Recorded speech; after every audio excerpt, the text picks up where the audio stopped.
What's good, everybody? Welcome back to Thursday on the Hoof Podcast. Anthony's out tonight with some family stuff, going to dinner or something like that till 9. So we got Izzy from, RedZone Report? Yes, sir. All right, nailed it. So what's going on, man? Not much, man. Here to talk football, man. Yeah, I appreciate you joining the show.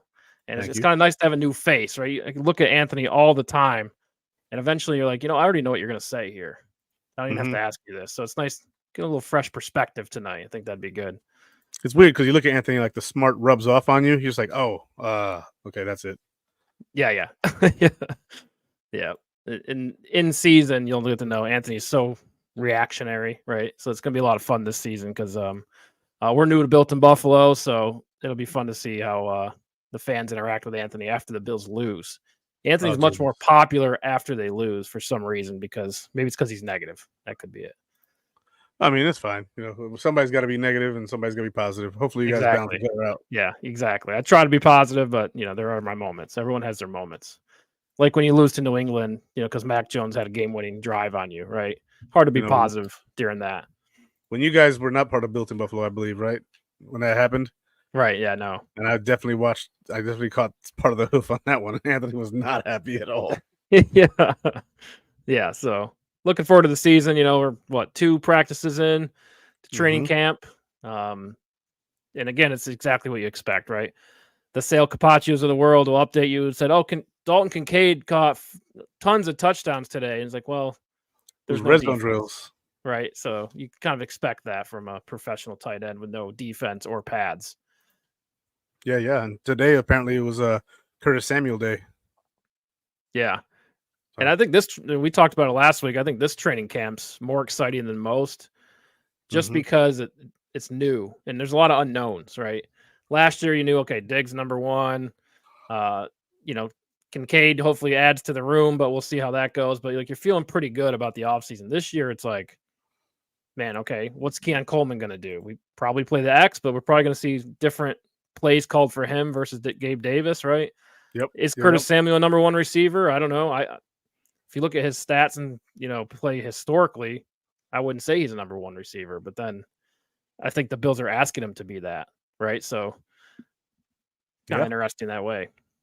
Coleman's going to be interesting because he's already made some plays that we didn't really see out of him in college, and all of a sudden in the NFL he's making like toe tap,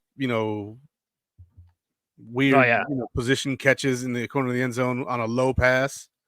They're like, oh wow, that's crazy. But that's a good thing because you're seeing him outside of his element. It's awesome, right? It's kind of like stuff you haven't seen for the Bills, right?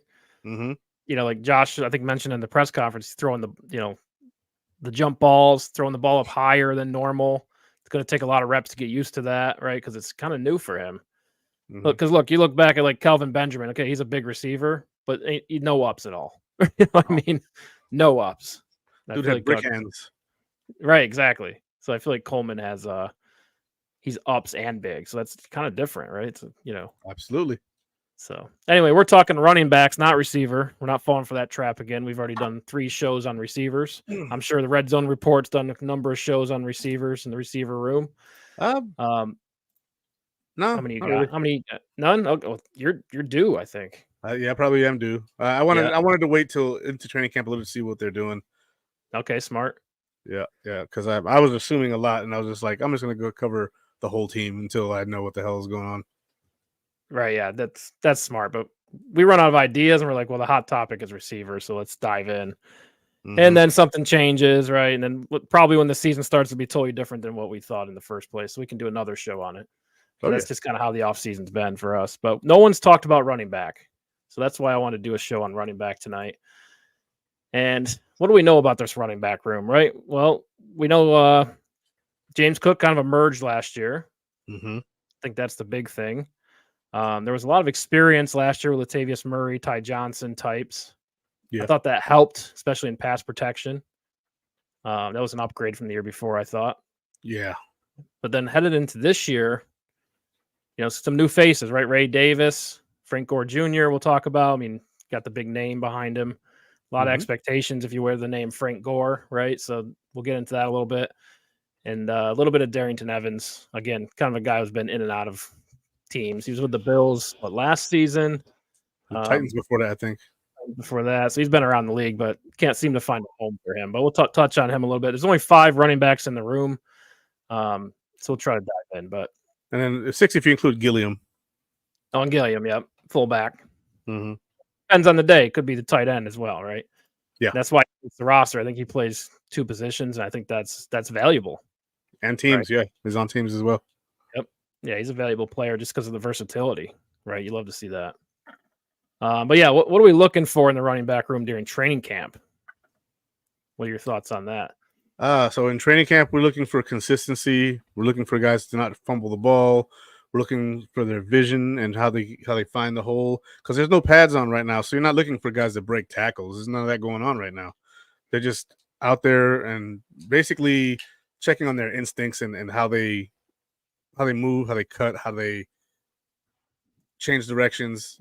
Those are the things that they're looking for right now. They're not looking at anything with physicality. Just right. Evaluating their mobility, basically. Yeah, and that makes sense. So obviously James Cook, we know, probably going to have a similar role, right, as last year. Maybe a couple more touches. We'll get into that in a second here. But really, for me, it's Ray Davis versus Ty Johnson. They have similar skill sets. I would argue that, if you watch Ray Davis in college, he probably does more. Right? He's capable of doing more for the team, screenplays. He's a good receiving back, right? But he does a lot of the same things Ty Johnson does. Question is, will that transfer to the pros? So again, that's interesting to me, because you're building a roster. Do you want 2 running backs of the same type? And I think they're evaluating Ray Davis in that way to see. We saw it in college. Will it transfer to the pros, right? So I think that's a good battle to pay attention to. And then kick returner, I think, is interesting. I mean, special teams, obviously, Darrington Evans is primarily a kick returner. I don't think he's really. Yeah. I don't think he's been in the mix in his football career, in the pro career at least, for starting running back or rushing attempts. So as much. Who we missed on Frank Gore Jr. again, unknowns, right? So. Absolutely. Does that transfer? I mean, he had 10 touchdowns in college last year, 2 back-to-back 1,000-yard rushing seasons. I mean, so he's been productive at Southern Mississippi, but again, does that transfer to the pros?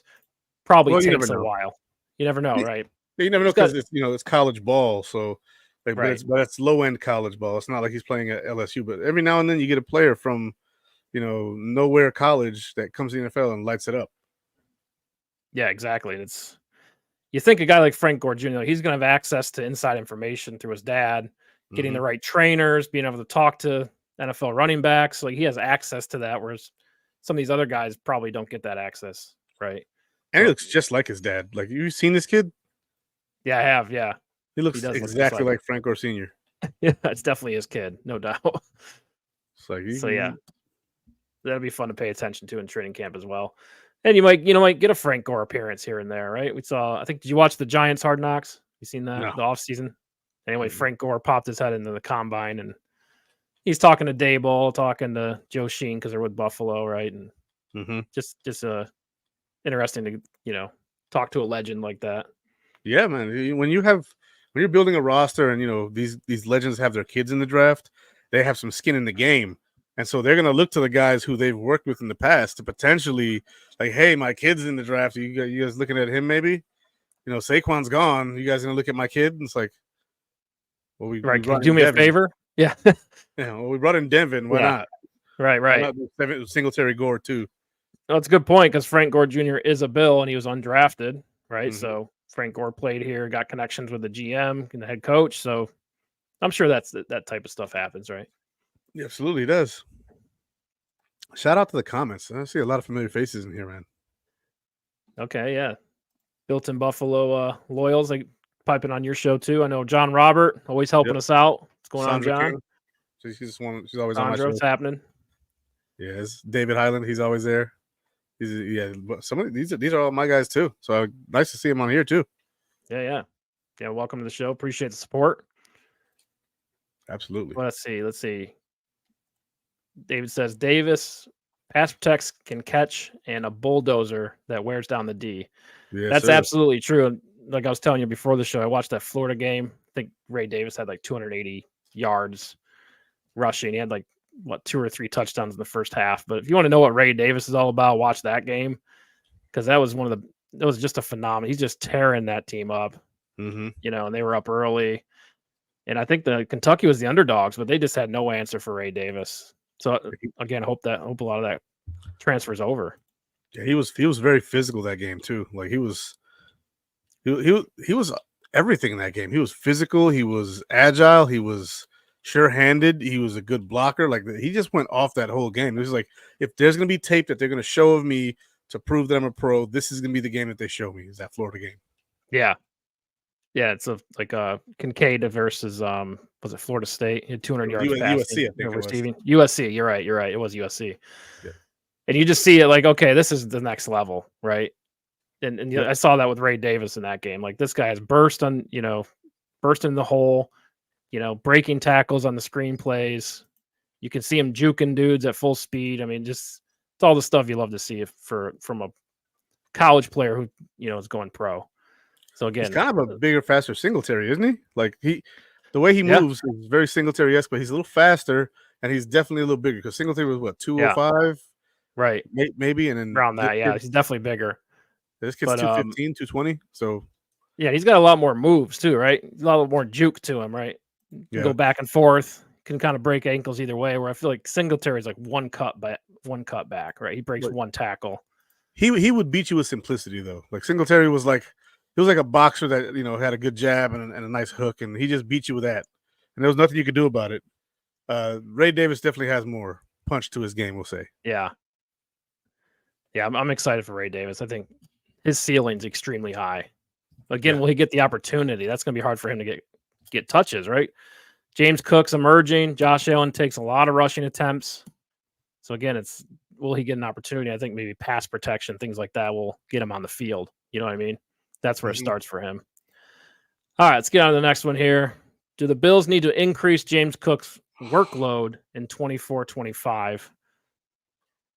Just a quote from Joe Brady. We'll see how Jimbo goes.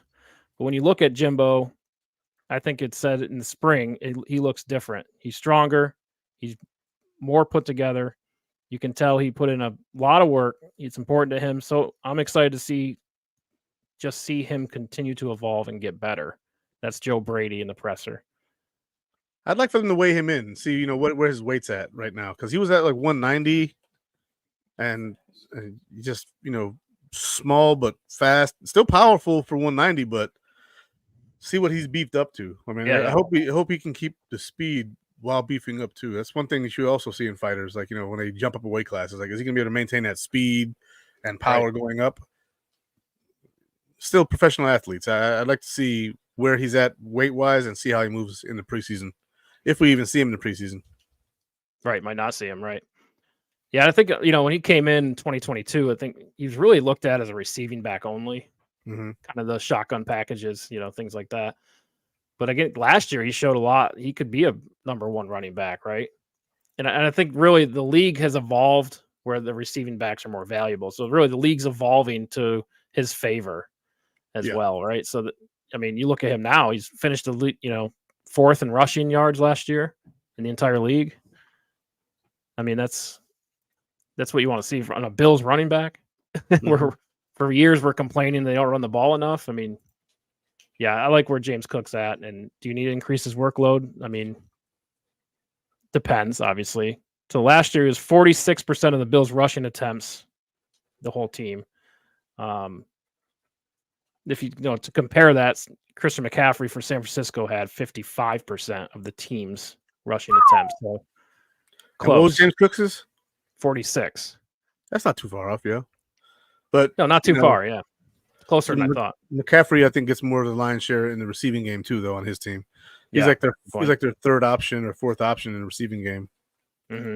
Yep, good point. But I always wonder that gap, the 46 to the 55%. Is that Josh Allen's rushing attempts? Probably. Like Right, 'cause I would say that those are his what you call it, design runs for Josh.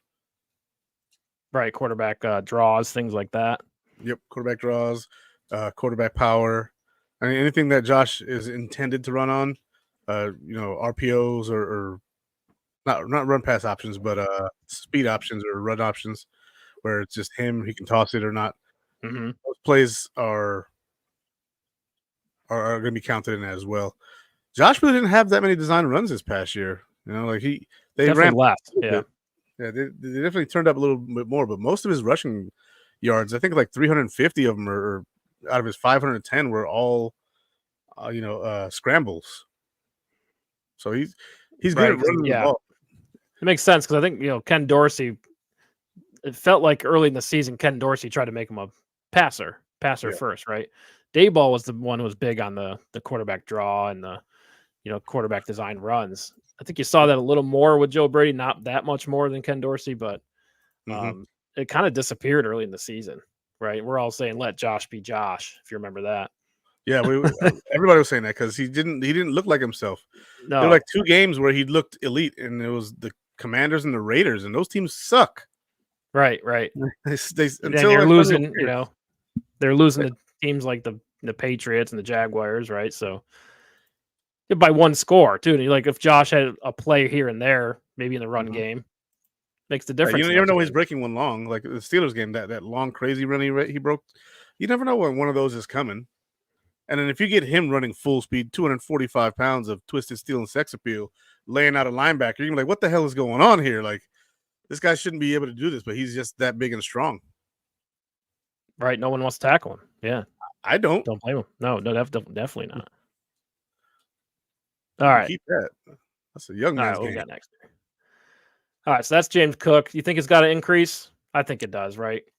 Um, I think John's comment kind of fits into with that. Like after Joe Brady took over, I read 52% run and 48% pass.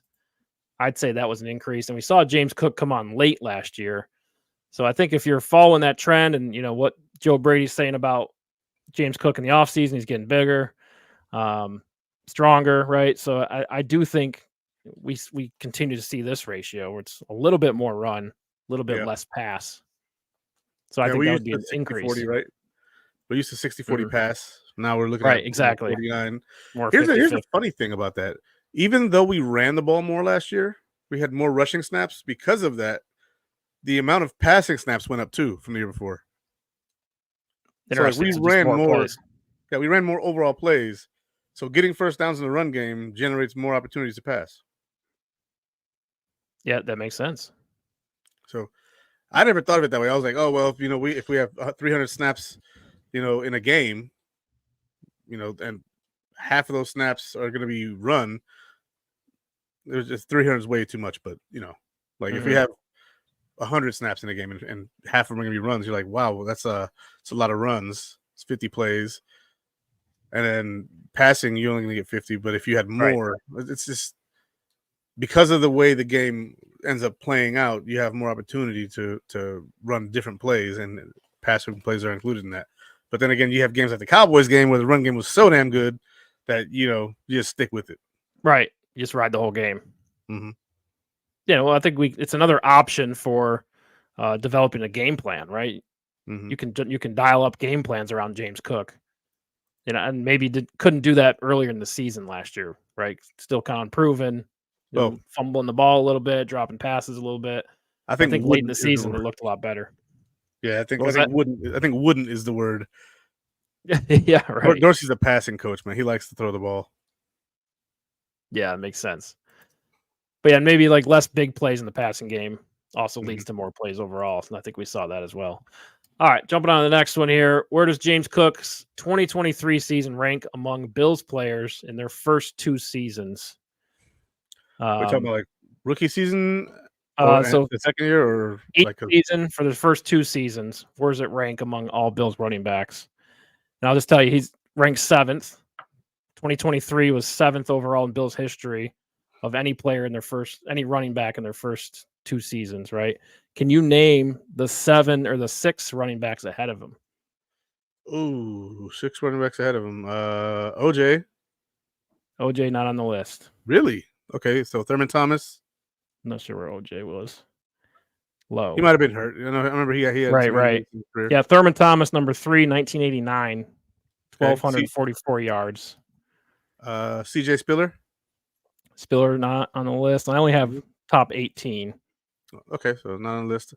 I don't think Fred X was on the list, but I think Marshawn Lynch is probably on there. Marshawn Lynch was 8th. 8th. Okay, so he's behind him. And that was 2007. Devin Singletary. Yeah. Singletary was 18th. Wow. 2019. Yeah, he had what? Antoine 775 yards. Antoine Smith, that's 6. He was 6. 6. Okay, Antoine Smith 6th. Yep. There's actually one player that's on here twice. Am I who? There's one running back that's on the list twice ahead of James Cook. LaShawn McCoy is one of them, probably. No, we got him after his first 2 years. So okay, so that's what I meant, like his rookie year and second year. Right, okay, right. Yeah, so freshman, sophomore, right. Kenny Smith, or what was his name? He played with Thurman Thomas in the 90s. Yeah, Kenny Smith. Yeah, not on the list. Not on the list. Okay. I'll give you number 1, and maybe you can guess the other ones. You're probably not going to get Cookie Gilchrist. Number 4. But Travis Henry was number 1. Travis 1,438 yards in 2002. What about Willis McGahee? Well, Willis McGahee's on there twice. Yeah, he's a player on there twice. How's he on there twice? You only have second year once. He had 2 seasons. Oh, okay. Yeah, so it would have been what? His rookie year, 2004, he had 1,128 yards. Mm-hmm. And then in 2005, 1,247 yards. Okay. It's before he had a good quarterback. Ooh, yeah. Steve nailed it right here. Joe Cribbs. Cribbs. I always forget number him. 4, 1980, 1,185 yards. Whenever I see Jay Cribbs, I think Josh, and it just throws me right the hell off. Yeah, I know. I always, for some reason, Joe Cribbs, I think of the guy from Cleveland who used to return kicks, Cribbs. Yeah, Josh Cribbs. Name. Is it Josh? Okay. Yeah, Josh Cribbs, yeah. Yeah. So, we're on the same page on that one. Mm-hmm. So, yeah, pretty good company, though, for James Cook, right? 2023. Extra game, mind you. Mm-hmm. Extra game, but count it. I can't believe I remember Antoine Smith. Jesus. Yeah, that was good. I was impressed. I thought maybe you'd get Thurman Thomas, right? And then maybe Willis McGahee, but yeah. I forgot about McGahee after he said what he said about Buffalo. He can kick rocks. Yeah. This is back in the glory days. I'm trying to remember what teams he went to after the Bills. Miami?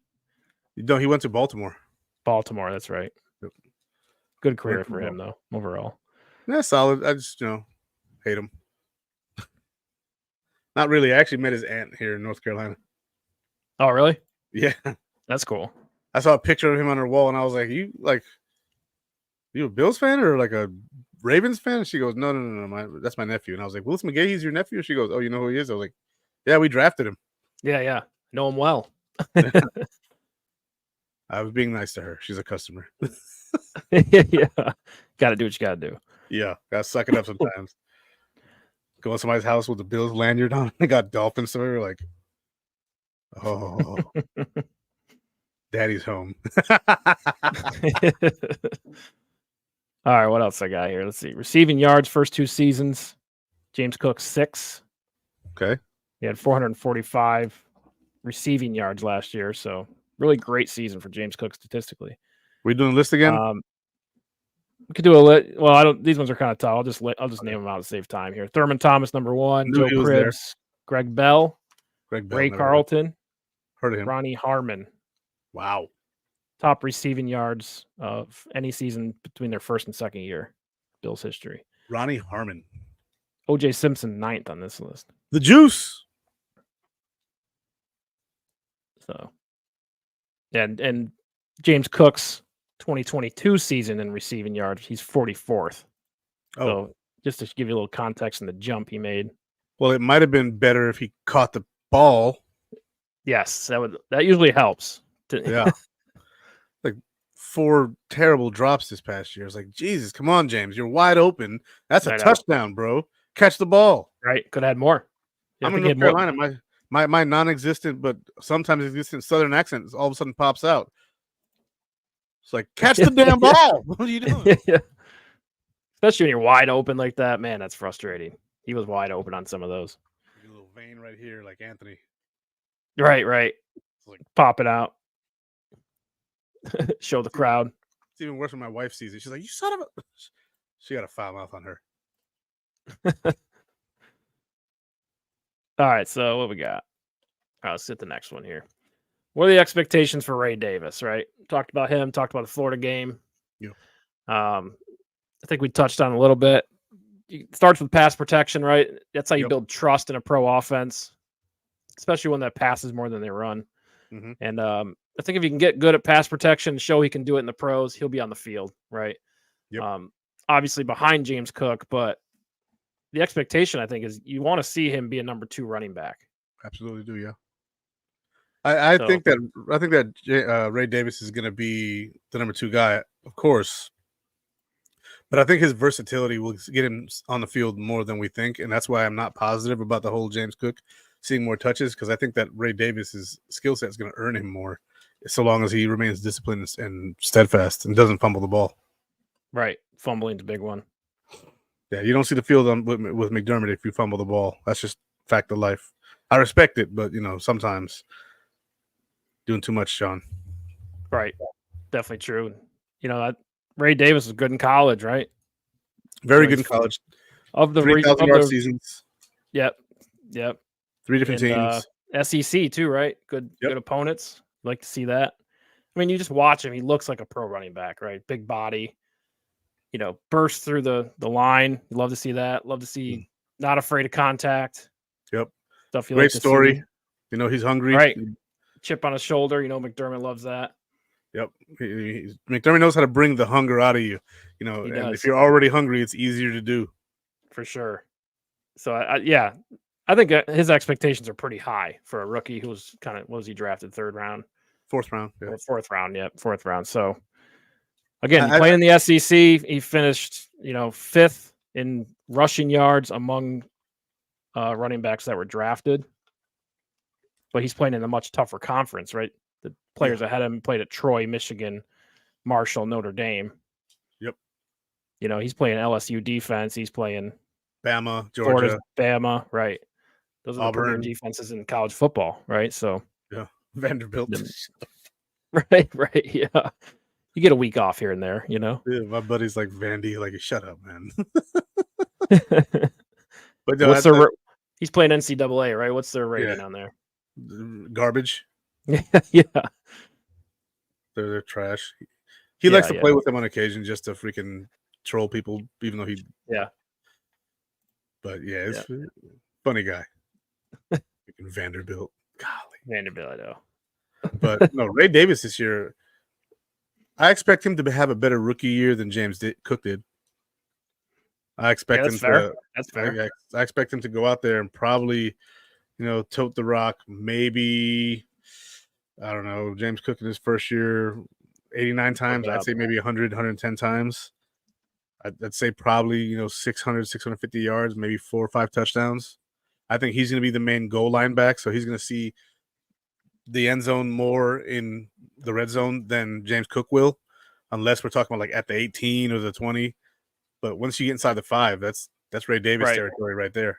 Well, this is a good catch for try. I should have wrote this one down, but could Ray Davis have more touchdowns in his career at the end of the year than James Cook in rushing touchdowns? Because James Cook has 2 each season, right? 2022, 2023, but had 2 rushing touchdowns only. Yep. Because they just run Josh, right? Yeah. So again, that's there. Josh doesn't get it. Josh doesn't really have as many goal line touchdowns as people think. I think it was like 5. And he scored 15 total rushing touchdowns. So it's like he's taking all of them. I mean, what do you want? The guy's a monster. Yeah. Well, if it's working, don't change it. No one's been able to stop him yet. He's a threat in the red zone every single season, right? Yep.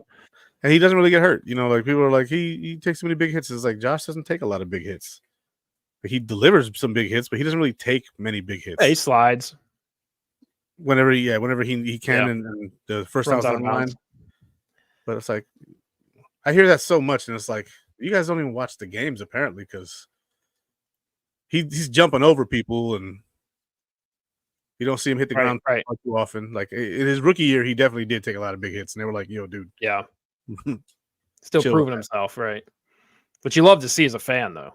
It gets you riled up, and I'm sure that gets the team riled up as well. Yeah, but the But again, hindsight's always like, in year 7, you don't got to be doing that, right? We know who you are. Yep.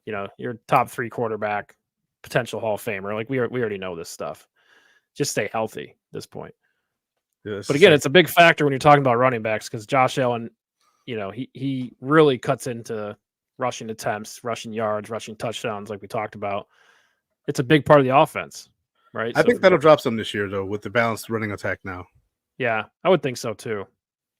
And plus, you have proven running backs on the roster now, right? James Cook in particular, but I think they like Ty Johnson for his role last year, just to bring a spark, change the pace, bring a spark. When things aren't working out. Yeah, he does. He had some. He didn't get the ball too much, but when he did, I think he made the most of it. Right. He definitely cracked some pads. I remember that. So like, if you want a guy who, if something happens to Ray Davis, can go in there and play like Ray Davis, Ty Johnson's the guy. Right. So yeah, so it's a good point because it's like they're probably going to keep 3 running backs. I doubt they keep 4. Yeah. You might have one in the practice squad you can bring up later. But again, I think after you get to James Cook, Ray Davis, that third running back, you want to play special teams. Mm-hmm. Right. Whether it's returning, because we have 2 return guys on the kickoff return now. Mm-hmm. That's cool. That's true. And they did keep 4 last year. Now I think about it, we had Damian Harris. Right. No, he got hurt, and then Murray. they elevated Ty. That's right. So they carried 3. It was Harris, Murray, and Cook. Right. Mm-hmm. And then Harris injured his neck, and then they elevated Ty Johnson, and they were like, "Oh, cool, we're not really losing much." Right. We're good to go. But yeah, it'll be interesting to see this year because you have the young players, right? Ray Davis is a rookie, Frank Gore Jr., rookie, Darrington Evans, kind of a kick returner type back, and then Ty Johnson. So there's a good chance that Ray Davis and Ty Johnson are competing for that 2 spot. And whoever loses that 2 spot will be the 3. Yep. And probably in power situations. Right, exactly.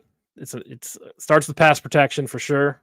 That's why Latavius Murray's on the team. We need someone to do the tush push. So whoever's good at that. Well, Ray Davis is low, so he can get under him. Right. He's got big arms too. Throw him up there. That role is open. I'd love to put my application in, but anyway. All right. What are the expectations for Frank Gore Jr.? Oh, I expect him to make the practice squad. If he is able to establish himself in practice over this year, you could see him take over for Ty Johnson going forward, but he doesn't really have the size. He's only 199, 200 pounds. Right, smaller guy. Yeah, he's about Devin Singletary size, but without the same athleticism. But he's got the instincts. Like I've seen him play in college. He's got the instincts. Question is, can he do it on an NFL field with those physical attributes? So I expect him to be on the practice squad this year. Yeah, I think that's fair. Yeah, weight's 201. This is combine measurements. Okay. Could have put on weight since then, but 201, 5'7", 40-yard dash is 4.69. Yep, pretty slow. But again, very productive in college, though. Right? Yeah. 2 back-to-back 1,000-yard seasons, 19 touchdowns in 2 years. So the only running back I remember in the combine that was slower than him was Audric Estime from Notre Dame. He was the only one that I remember that was slower than him. And so if he can, use his body to the best of his ability, we'll see. But at practice squad's where he's going to be. I know Singletary was a slow back too, right? Yeah, but he ran like a 4.62 or something like that. It was 4.69. It's kind of crazy. About the same. Let's see what I got right here. Loading. Devin that was the big knock on Singletary. He's slow, but again, very effective. Yeah, 4.66 for Devin Singletary. Oh, okay, shoot. So again, Singletary had good speed, acceleration from the jump, right? Like off Right. the line, he was good. He just didn't have that like Top fifth end. gear. Yeah, his ass got chased down too much. Yeah. Because Like he'd get past you, and you'd be like, yeah. "Oh snap, he's gonna go," and you're like, "Oh Right. snap, he's slow." Yeah, he got the first down. All right, yeah. 40 yards That's on the Devin field. Singletary. And some Yeah, linebacker caught you. Come on now, Devin. you're right. He's got good burst. He always broke at least one tackle. That's what I always said about him. He's going to break at least one tackle, sometimes two. But then once he gets in the open field, the play's over. Right, he gets caught every time. So I mean, looking at the 40 times with Frank Gore, might see the same. Yeah, I'll concede that now. Yeah, Singletary 5'7", so same height, same weight, same speed as Frank Gore Jr. That makes a lot of sense now. Also makes a lot more sense with Frank Gore teaching Devin Singletary now, being able to teach his own son to play in that same type of frame. That's pretty interesting. Bob says cut. Come on, Bob. Yeah, I get it though, right? Like we just said, they probably keep 3 running backs. Going to be hard for Frank Gore to get on the roster. I think it's practice squad or bust. That's kind of how I feel about it. But again, what's the special teams thing look like for him, right? That's what you're looking for. All right, let's see here. Let's see, 1, 2. I got 5 cash or trash questions. All right. You ready for it? Yep. Cash or trash, Ty Johnson doesn't make the Bills roster. That's trash. He's making a roster. Unless some running back gets cut and they gotta have him. That's trash. He's making the team. Yeah, so you think he did enough last year to get in the circle of trust and make that third running back spot? And he played teams last year too, right? Yeah. Like that, you can't beat that price tag for a guy who's going to be your third running back. Like it's right. And I think that, like you said, though, when the cuts go down, a lot of running backs hit the market these days, right? I don't think there's too many teams that carry 4 running backs anymore. No. So again, if there's somebody out there who you think's an upgrade at a good price, that's probably the only way he doesn't make the roster as it stands right now, right? Lots of stuff could go down between now and then. But I think right now at where we're sitting, I think he's definitely in that 2 or 3 spot, maybe 2. We know the Bills like to ramp their rookies up. They don't necessarily just throw them out there. So it's an occasional thing that they would throw them out there. If you're looking for Ray Davis to be the number 2 later in the season, Ty Johnson might start early in the season as the 2. All right, ready for the next one? Yeah. Cash and trash. Josh Allen will lead the team in rushing touchdowns. Oh, that's a toughie. It's a tough one because you're expecting, if you say trash, that means James Cook's going to have an explosion in the red zone, and also Ray Davis is going to fill that role, right? Yeah, those could also be through the air, though. So yeah, I still think Josh is going to have 10 touchdowns on the ground, and I don't know if I see another running back. You're right. Who's going to have even with James Cook? It's 6, 2 rushing, 4 receiving last year, right? Yeah, Josh had more rushing alone than James Cook did total. Right. Yeah. So like I said, pass. That's a pass. Yeah. I think it's cash. Josh, cash. Yeah, cash. But yeah. All right. Next one here. Cash or trash. Ray Davis will lead the running back room in receiving touchdowns. Cash. I already said that one. I didn't even know that was a question, but yeah. I think it's cash. I think he's better in the screen game than James Cook is.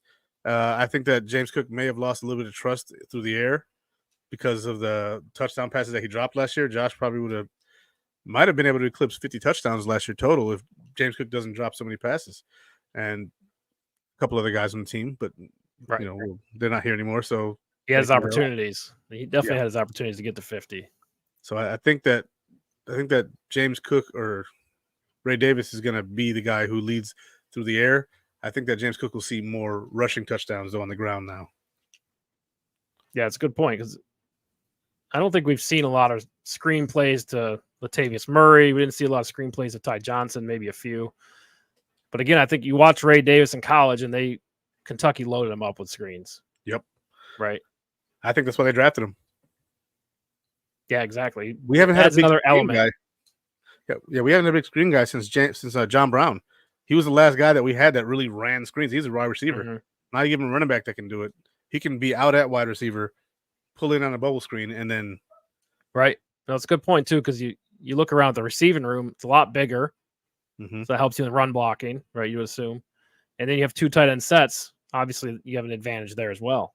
You put a tight end on a corner. I mean, in the blocking, Kincaid, I know he struggles at blocking in line, but you put him out in the F, or he's with the corners. He has a huge advantage because of his size.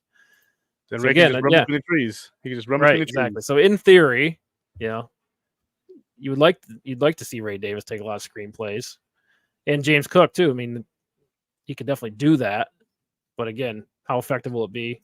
Hard to tell until you see it. But again, I would say I'm gonna say trash. Ooh. Just because I think James Cook gets that versus Ray Davis. But I think we will see a lot of Ray Davis in the screens. Yeah, I think so too. I think it really comes down to the chance of who can make the moves on the defenders rather than who can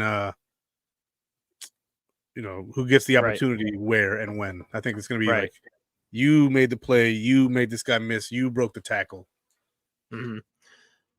It'd be nice to see them get to a point where you could ride the hot hand. Mm-hmm. Right, they're both effective in the screen game. Could play matchup specific, right, or whoever has the hot hand. So you're going to play. But again, we're a long ways off from that right now. I think James Cook's going to get the vast majority of the snaps. Most likely, yeah. Yeah.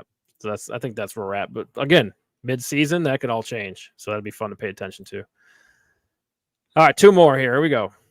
Cash Trash Frank Gore Jr. will have 50 yards rushing this season for the Bills. Trash. I don't think he makes the team. He's going to be in the practice squad. Could be brought up later. Injury or 2. Is he good enough to get on the roster? Get a couple carries? They may look elsewhere, I think. I think he's a project back. He's a guy that they're going to keep on the practice squad and just let him, learn, practice and train, get better. I think that if one of them goes down and somebody's out there, even if it's an older veteran, 31 years old, you go out there and you bring somebody in. Especially if there's only half the season left, that they don't have to carry a full 17 games. Mm-hmm. Bring somebody in who can produce. Right, fresh off a squad makes sense. Mm-hmm. Like I think I'm gonna say trash as well on that one. Just don't see it. There's a lot of guys ahead of Frank Gore as it stands now. It's a long uphill climb to get on the field. Mm-hmm. But again, I think Frank Gore Sr. took him a while to get rolling, right?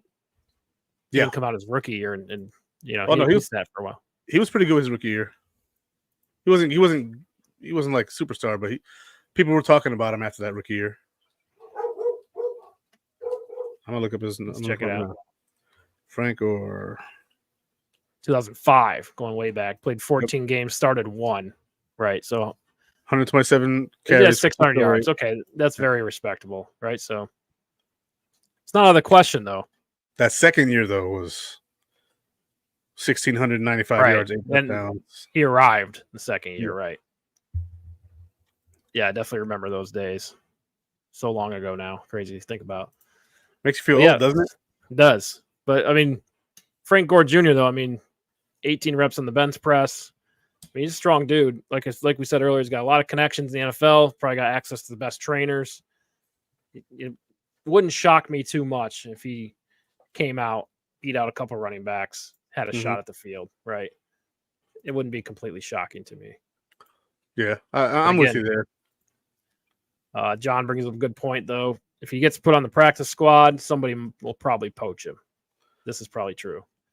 Exactly for the reasons we just said, right? Access to the best trainers, got the best mentor in the business, and Frank Gore Sr. You got to think that applies to the field in some way. So I think another team would pick up on that. So good point. Yeah. John Roberts usually on point when he jumps in the comments, man. Oh, yeah. But yeah, I don't think he gets to 50 yards this year. I think that he either does get poached or they keep him on the practice squad and train him up. Yeah. And we don't want injuries, so we're not going to predict any injuries. But that's another way he can get on the field. Yeah, true that. All right, last one here. Cash or trash? Darrington Evans will return at least one kick this season. Like we said, he's primarily a kick returner. Did that a lot in college. I think he's really tried out for a lot of teams to be the kick returner, but really hasn't got any traction. But I think the Bills have an open spot at kick returner. So we had a conversation last week about that, like who's the kick returner. We had a couple options in the receiver room, but didn't really talk about Darrington Evans. Daquan Hardy. Yeah, that's what Anthony said. Yep, but Darrington Evans is not making the team, so no. So it's trash. Yes, that's trash. I mean, if you put pre in front of season, then yeah, but no, the regular season, absolutely not. So and who do you think the kick returner is going to be? So I think it'll be Daquan Hardy, the nickel that we drafted out of Penn State. I think he's going to be out there, and then there'll probably be a receiver out there. I think we keep Claypool or MVS, not and. I'm starting to believe that now that I'm seeing some of the stuff going on in camp. I think MVS might drop his way out of the Bills organization. So I think that they keep either a KJ Hamler or an Andy Isabella. One of those speed guys will make the team, and they'll be back there with Daquan Hardy. Unless they want to go big body next to him and like just make sure he catches the ball, and then the big guy, takes a lead blocker role like a Matt Kick returns might look a little different this year, so they're going to look way different this year. Right. So when you look at personnel and kind of the framework and that, what kind of kick return do you want, right? Mm-hmm. I mean, I think we saw Khalil Shakir return some kicks last year. Yep. I don't want to see that this year. I want to see him. You want to see him fresh offense. For the offense, right? I want to see him smoking the offense. Because they're already talking about his hands in camp already. They're like, he may not be getting the craziest plays, but his hands are obvious. So he puts the work in. Yeah, he's got high expectations this year as well. So you don't want to waste those reps on kick return if you can help it. Yeah, which leaves you with an open spot. Right. But again, maybe the kick return is a bigger body, right? And then you look at the running back room for that, right? Somebody who can run between tackles instead of open space. You know what I mean? Yeah. Because the line's tighter with the new setup. That and the fact that if you get past like the first guy, you could be home free. Like because they're in line. Right. So so if they're deciding to do some sort of twist or stunt moves, right? Which is going to be risky because these you have to go back and watch some XFL, see what they did. But again, I mean, Ray Davis could return kicks? Yeah, probably. I mean, if you look at somebody who can, right? Then you could just put the offensive line out there. Put all the offensive linemen out there. Run behind the fatties. That's what I'm talking John about. Robert will practice some training camp insight. Hardy, Isabel, and Hamler worked the kick return on the first day. Again, they're really the only one I'm comfortable with on this list is Isabella. But again, I would like to see a kick returner that can also contribute to the offense. Didn't really see that a lot from Isabella last year. Had a couple opportunities, not a lot. Yeah. I feel like you're looking for that versatility if you can. Hardy, a rookie. Again, a lot of experience in college. But again, I'm not always comfortable with how, kick returners or rookies transition to the NFL. Is it too big for them? You don't really know until you have a couple games under your belt, right? So that always makes me nervous putting rookies on kick returns. And then KJ Hamler can't stay healthy. Yeah, so kick return might not be the route for him to make the team. Right. Because you're going to get hit. It's inevitable. Yeah, it just is what it is. Especially because I think special teams kick return in particular will be bigger bodies, more linebacker safety types versus corners. Right. I think you'll see some corners out there though, because if somebody breaks it, you want somebody who can catch somebody. Sure, but less. Yeah, you'll see probably two of them out there on the outsides, most likely. But I like the idea of KJ Hamler, but I just can't get over his pro career so far. Just injury, from team to team. Nobody wants to keep him. Nobody's signed him to a futures deal. Well, throw him on the practice squad and see if he can stay healthy there. Give him a year and then bring him back next year and let him get an honest shot to make the team. Right. Yeah, we know the skill set. The skill set's there. Yeah, he's just the body of work and the actual physical body. And so because he's been hurt so much, I understand people being nervous. So you keep him for a year, let him practice for a year, see how it goes, and evaluate from there. Yeah, definitely. But I'd say it's definitely an open spot. Again, I like Isabella as a front runner.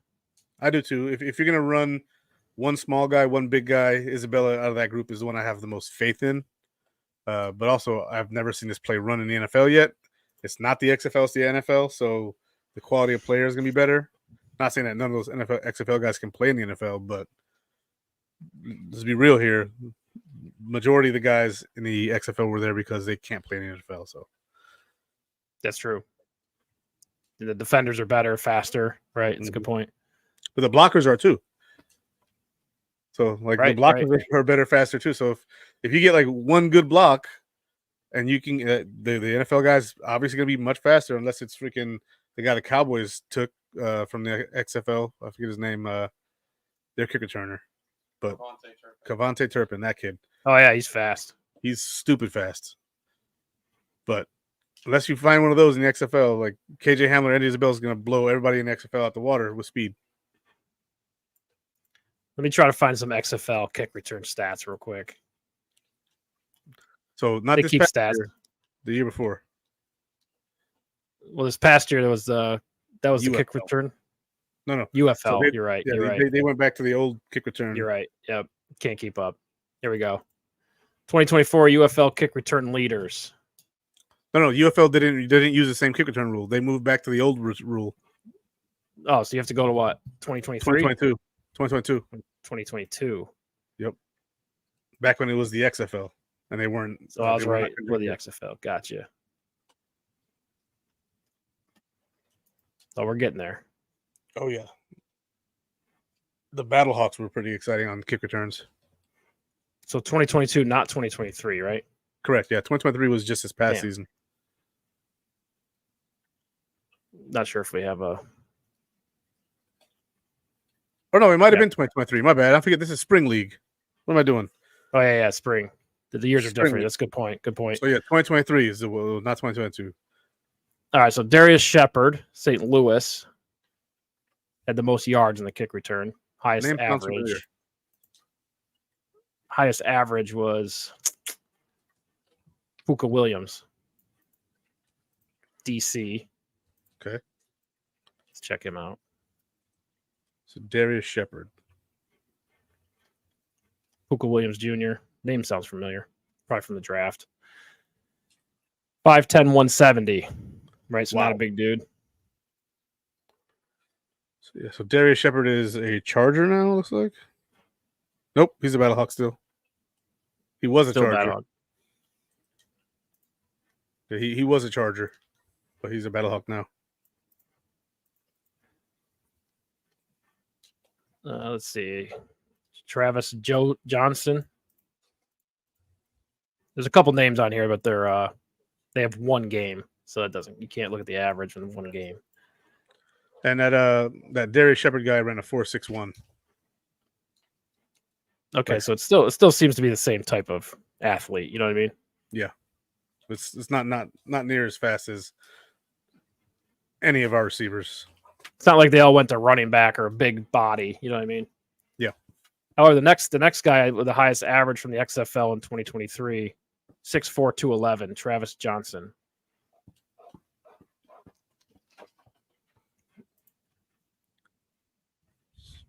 So those are the three guys we're looking at.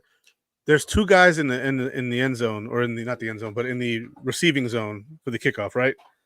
So two guys there, then 9 blockers, and then for the kickoff, you have the kicker and then 10 guys lined up. If we think that Hamler, Isabella, or Hardy is the one who's going to be the main returner, what are we doing on the other side? Are we putting a running back in there? Are we putting a big old Mac Hollins in there to block and lead the way? Or are they trying to put 2 fast guys back there and whoever catches the ball take off running? Remains to be seen. I think teams are going to approach it differently, right? Yeah. Well, they have no choice. I mean, right. Some will try the bigger body, some will try the speed. But again, it's just going to be hard to tell until we start doing it. So I'm kind of feeling for the teams because they don't know either. I mean, they could practice it. They're going to get the practice in.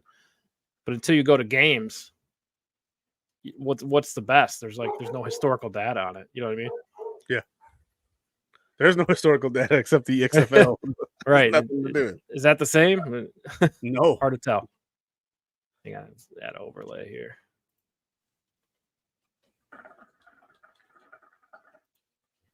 But yeah. Anyway, Darrington Evans, the only way he makes a team is if he's doing kickoffs, in my opinion. Yeah. And at that point, you're looking at like Daquan Hardy not making the team. There we go. So setup zones, the 30 to 35. Mm-hmm. The kickoff still at the 40. 35. Oh, the X's? No. So the kickoff. I thought you were talking about where the ball's kicked. It's way back at 35. Right. So then you got 2 returners. Yep. So again, you're right. You need 2 kick returners this year. Yes, now, is that a rule? You have to have 2 in the landing zone, or is that just a strategy thing? I am not positive as to how they're doing it, man. I wish I did know exactly how they're doing it, but I don't know. So again, if you got 2 guys though, now you're starting to talk. Okay, who are the 2 guys on the roster? Though, right? Yeah. But they don't have to both be returners. They just have to be in the landing zone.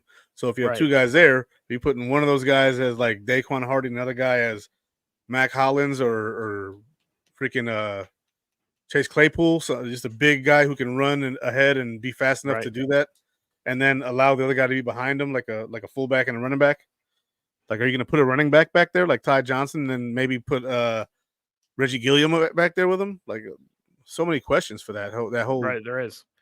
But I mean, if you set it up that way, like if you're the opposing team, who are you kicking it to? Reggie Gilliam probably every time. Well, I'd put them both in the same area, or you can do like that whole reverse, deal.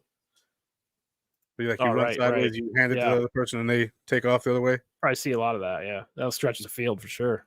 Yep, especially if you got a guy with speed like KJ Hamler. Man, I'd love to see that, but just don't think it's realistic. But KJ Hamler and Andy Isabella, that would be nuts.